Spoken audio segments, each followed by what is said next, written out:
एका कुटुंब प्रमुखाला त्याच्या कुटुंबियांसमोर वाळू तस्करांनी मारहाण केली आहे। यात वयोवृद्धांनाही सोडलं नाहीये, तर डंपर खाली घालून मारण्याची वाळू तस्करांकडून धमकी देखील देण्यात आली आहे। हा प्रकार अहिल्यानगर मधील शिंगवे गावात घडला असून यामुळे ग्रामस्थ भयभीत झालेत।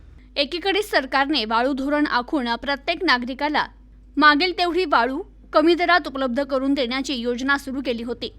मात्र ही योजना आता फक्त कागदावरच असून सर्वसामान्य लोकांना वाळू मोठ्या दरानेच विकत घ्यावी लागतीये।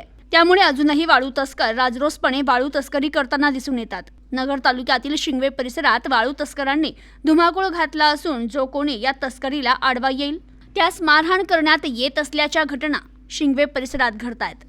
तर वाळू तस्कर हे राजरोसपणे शेतकऱ्यांच्या जमिनीतून वाळू तस्करी करत असल्यानं शेतकऱ्यांच्या पिकांचं मोठं नुकसान होत आहे। तर गावातून जाणाऱ्या भरधाव डंपरमुळे विद्यार्थी आणि नागरिकांचं जीवन धोक्यात आलंय। मात्र याबाबत वाळू तस्करांना जाब विचारण्यास गेलेल्या शेतकऱ्यांना मारहाण होत असल्यानं शेतकरी हवालदिल झालाय। शिंगवे गावातील शेतकरी प्रकाश पुंड यांनी वाळू तस्करांकडून होत असलेल्या या दादागिरीमुळे जाब विचारला असता या वाळू तस्करांनी प्रकाश पुंड यांच्यावर जीवघेणा हल्ला करत मारहाण केली।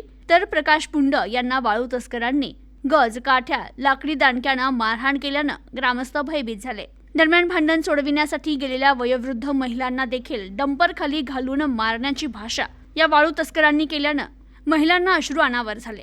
आम्हाला कोणीतरी न्याय द्या, संरक्षण द्या अशी मागणी शिंगवे गावातील ज्येष्ठ महिला परिघा पुंड यांनी केली आहे। तर या गावगुंडांना रोखण्यासाठी महसूल प्रशासन आणि पोलीस प्रशासन कमी पडत असून तलाठ्याच्या डोळ्यासमोर ही अवैध वाळू वाहतूक सुरू असूनही तलाठी कुठलीच कारवाई करत नाहीये। त्यामुळे महसूल विभागही डोळे झाकून बसल्याचा आरोप येथील ग्रामस्थांनी केलाय। माझं नाव भारती पुंड। काल भयंकर घटना घडली। माझे पती प्रकाश पुंड यांच्यावर भयंकर हल्ला झाला। काही कारण नसताना वाळू तस्करांनी हल्ला केला। वाळू तस्करामुळे आमचे रस्ते फुटले। माझा मुलगा 2 महिने झाले पडलाय, आजपर्यंत चालत नाही। त्यांचा आम्हाला खूप त्रास आहे। वाळू तस्करामुळे आमचे एक माळा आहे रेल्वेच्या खालती, एक माळा आहे वरती। तिथून जर बाया माणसाला घेऊन जर पोरं चालले ना तर हे डंपरवाली जागा देत नाही। ते म्हणते तुमच्या बापाचा रस्ता आहे का? मग मी म्हणले तुमच्या बापाने केला का? मला तर म्हणला म्हातारे तो रोडलाही म्हणला तुला डंपर खाली घालतो। म्हणलं ये ना, मी ये काल लगेच रोडला आले, मग का नाही घातलं त्यांनी डंपर माझ्या अंगावर। गावात अजून कशा प्रकारे त्रास होतो? गावात अहो माझे छोटे छोटे नातवंड आहेत। कोणी बालवाडीला आहे, कोणी 1ली 2रीला आहे, कोणी 10वीला आहे। ते मुलं कालच्या धरून शाळेचं नाव घ्यायनात। आज सगळे मुलं घरी आहेत माझे नातवंड। आणि हे नातू आज 2 महिने झाले पनगोर झोपून पोराला एवढं मारलं तर अजून दिवसाची प्रशासन काहीतरी काळजी घ्यायला पाहिजे ना। शेतकऱ्याला कोणीच आज हे देत नाही ना। आम्ही खरंच तुम्ही आले एवढ्याला, आम्ही एवढे माणसं घेऊन आम्ही त्याची जबाबदारी घेऊच म्हणून असं कोणीच नाही म्हणत।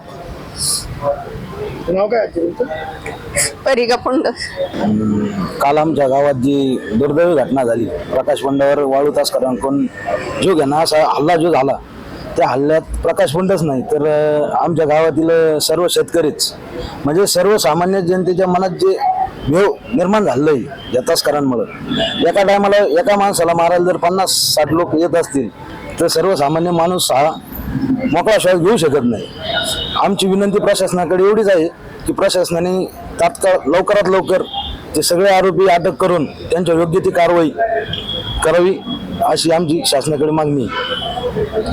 किती दिवसापासून त्रास आहे? आणि हा 10 वर्ष झाले वाळूवाल्यांचा हा त्रास 10 वर्षापासून चालूच आहे। एक रस्ता म्हणजे इकडून तिकडून मंजुऱ्या करायच्या, रस्ते आमचे 10-10 टनाचे सुद्धा लोड नाही सहन करीत, त्याच्यावर 30-30 टनाच्या गाड्या जातात। रस्त्याला दरवर्षी लोकवर्गणी करून आम्ही तो रस्ते करतो आणि वाळूवालीचे रस्ते उघडून टाकायचे।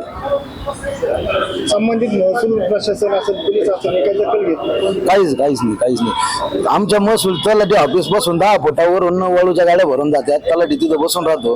तलाठी आज लोक आतापर्यंत तलाठी कधी त्या गाडीवाल्याकडे गेला नाही किंवा गाडी मागे गेला नाही। प्रतिनिधी अनिकेत गवडी, न्यूज टुडे 24, अहिल्यानगर।